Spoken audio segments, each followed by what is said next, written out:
My name is Justin Griego. I'm a high school teacher at Valley High School. I've been there since 2014, and today we're going to look at a social emotional learning activity that you can do with your high school student. It can also be done for middle school students and elementary school students. You would just want to adjust the questions depending on the grade level. The activity that we're going to be doing today really ties into all components of social emotional learning as far as self-awareness, self-management, social awareness, relationship skills, and responsible decision-making. Because having a conversation and developing ideas and working through things with people that you trust, whether that be family members or friends or colleagues, teachers, social workers, really whoever it is, right, that you kind of lean on, allows us to develop decision-making skills and critical thinking and think about problems maybe in different ways than we were considering ourselves. So for today's activity, we are going to need a few different materials. We're going to need open minds, willing participants, perhaps a list of discussion questions or topics that you would want to discuss, a cell phone or something to write with. It could be a piece of paper, it could be a large poster board, a sticky note, but really anything to kind of jot down ideas. So for today's social emotional learning activity, we are going to be looking at having a conversation as a family.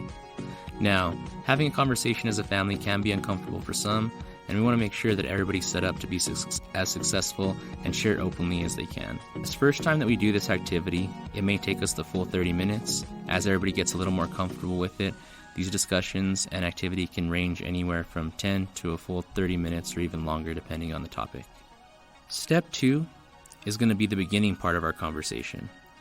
Now, before we begin our discussion and we look at our topics, one thing that we'll want to do is establish some ground rules to make sure that everybody feels comfortable and is able to share openly.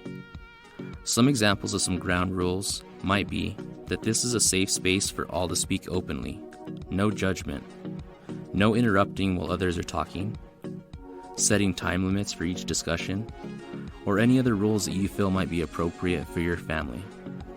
Step 3. The family will use a cell phone, a large poster, sticky note, a sheet of paper, and something to write with to record the discussion topics. The sheet of paper or the recording document will be divided into 3 columns.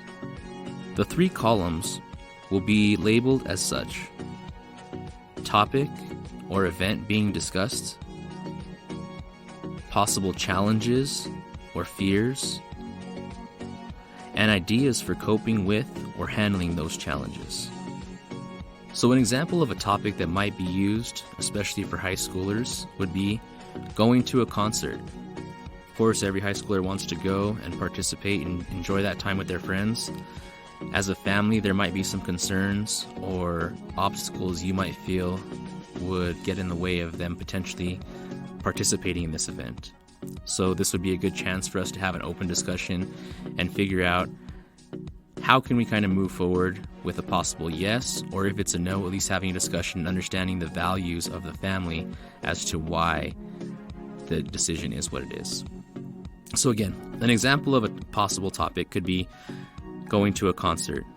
Some possible challenges or fears that could be presented with this: the concert could be overwhelmingly loud.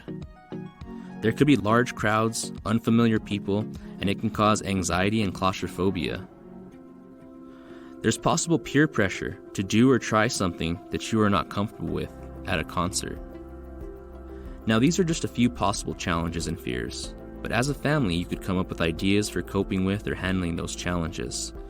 And some of those ideas for coping with or handling those challenges could look like wearing earplugs or even headphones if you're afraid that it's going to be overwhelmingly loud during the live music concert.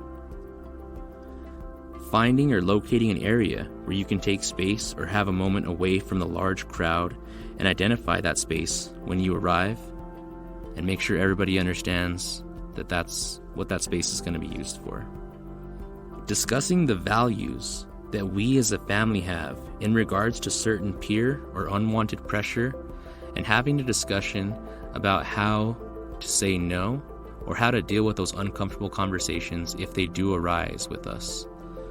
This gives a great opportunity for families to really dive in and look at what values and what things are important to them as a family, and that can help the student develop this decision-making model, taking those values and those opinions from those people that they love and trust into consideration when making decisions. So keep that example in mind when you're ready to start having a discussion as a family. Step 4 is going to be limit your family discussion to 1 or maybe 2 topics per gathering, especially at first. As you get more comfortable, if you think that some of the topics may not need as much time, maybe you'd want to do a 3rd topic as a family.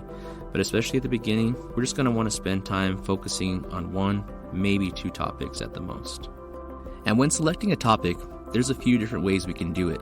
You could have a list of topics that are available to you and rotate them weekly. You could have a list of potential topics and have them in a fishbowl and draw them out each week when it's time for the activity. If there's a pressing topic or something that someone in the family feels is of importance that week, they can bring that topic and you can make that of importance. But generally speaking, you're going to want to come up with topics and figure out what's going to be the most important to your family each time you do this. Step 5. As a family, you're going to want to plan a regular time just to talk about various things. Discuss real challenges. Looking at what do you want to do after high school? Are you interested in dating? What are your friendships looking like? What's going on with homecoming and prom events this year? Do you have any current or future work plans?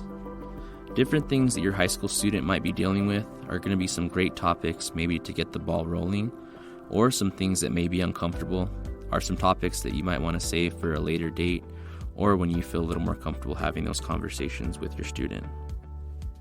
If you're uncomfortable and unsure with what to talk about at first, you can always start with something a little lighter. Discussion topics are posted below and can be some possible conversation starters for your family. Participating in this activity and developing these discussion skills will benefit your student not only with their 5 social-emotional core competencies. These discussion and relationship skills will benefit your student in their ability to build and maintain relationships professionally, socially, and academically in the future. Thank you for taking the time to watch this. I hope you and your family are able to participate and enjoy a good discussion. And if you guys have any discussion questions that worked well for your family that you'd like to share with others, please let us know below.